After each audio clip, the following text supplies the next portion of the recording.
In this video, we're going to be having a look at a range of Wyze products. Make sure you stick around, and if you like what you see, hit that subscribe button below and keep an eye out for more videos.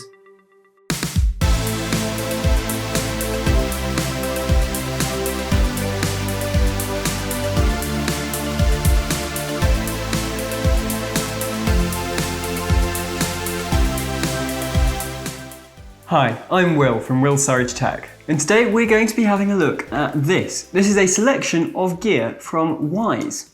Now Wyze is an American company, and you can't really get this kit in the UK. Well, you can't just buy it from the UK. So I bought it from Amazon, and this is kind of all the stuff that I could ship from Amazon in the US to the UK.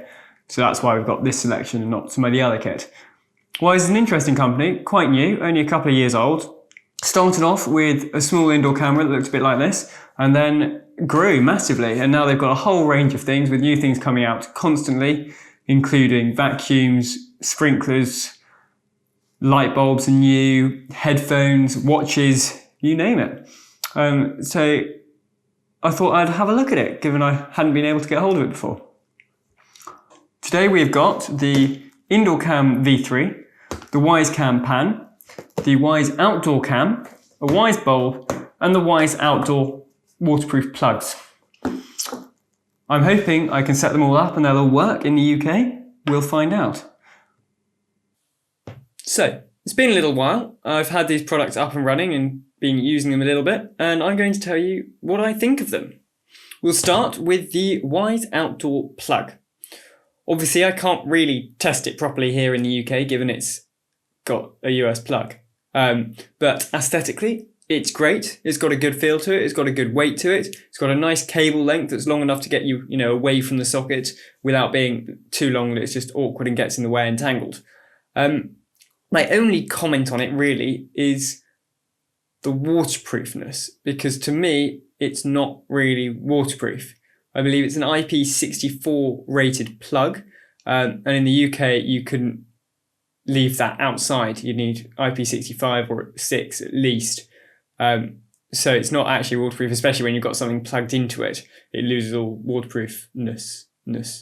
Maybe it's different in the US, but in the UK it's not really a waterproof plug. Next up is the Wyze Bulb.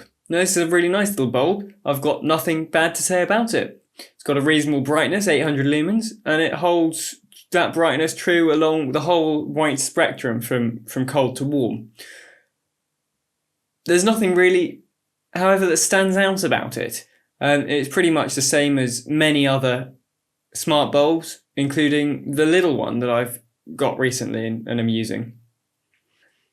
Now we're on to the meaty stuff, the Wyze Cam V3.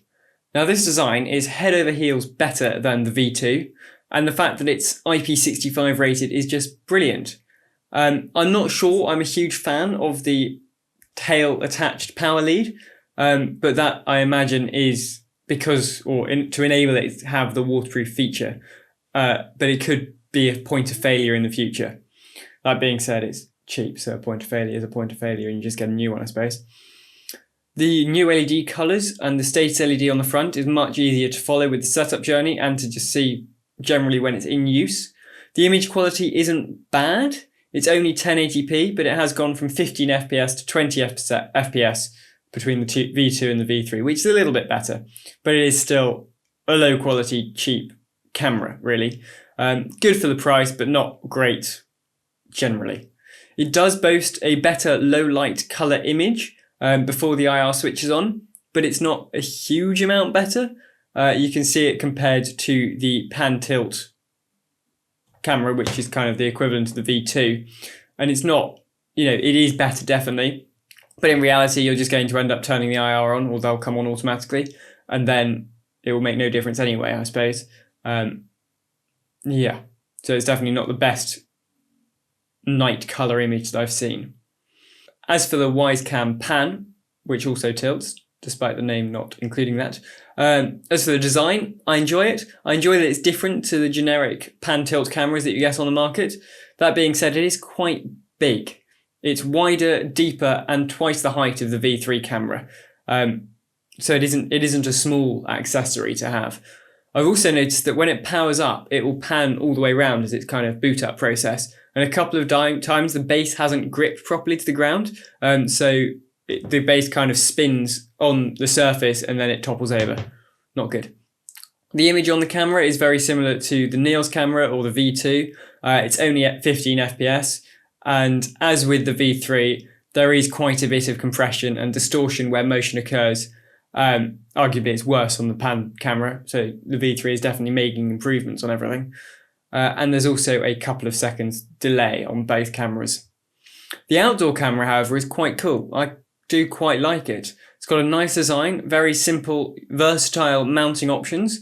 Having the base station obviously helps with battery life, which is great. But the setup journey for the base station is a bit odd.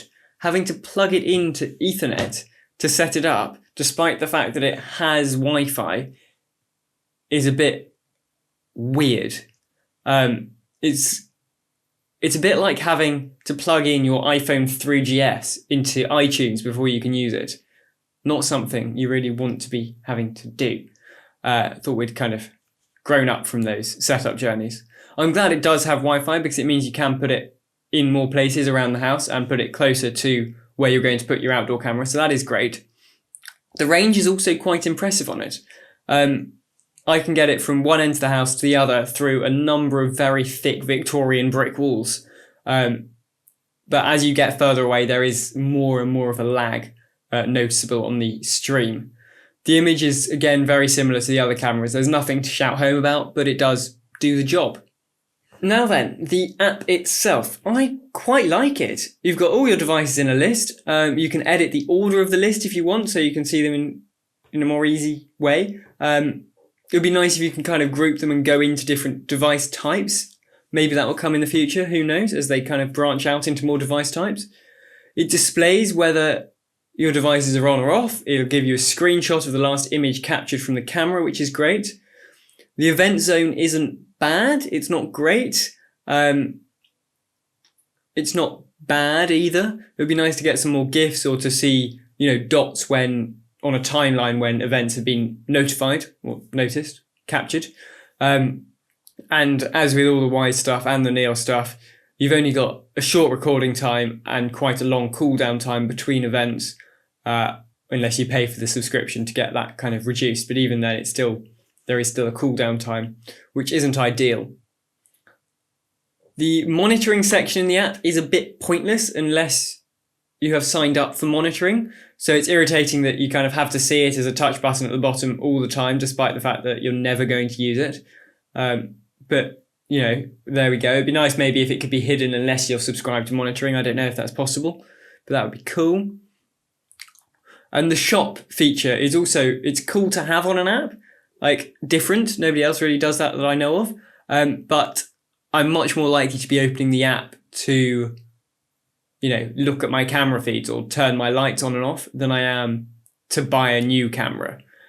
So maybe again, that's something that doesn't need to be quite so prominent at the forefront of the app.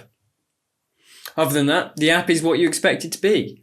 It's got easy access to a number of customizable shortcuts, rules, automations, whatever you want to call them, where you can integrate your lights with your vacuum cleaner, with your cameras, with whatever Wyze stuff they've got, really. So all in all, a good round of kit. It's cheap kit, and at times you can tell it's cheap kit. But if you wanted better kit, better resolution or better quality or whatever, you'd be paying a heck of a lot more for it. You just can't really complain. I mean, 30 quid for an indoor or outdoor smart camera is pretty impressive in reality, with free cloud recording.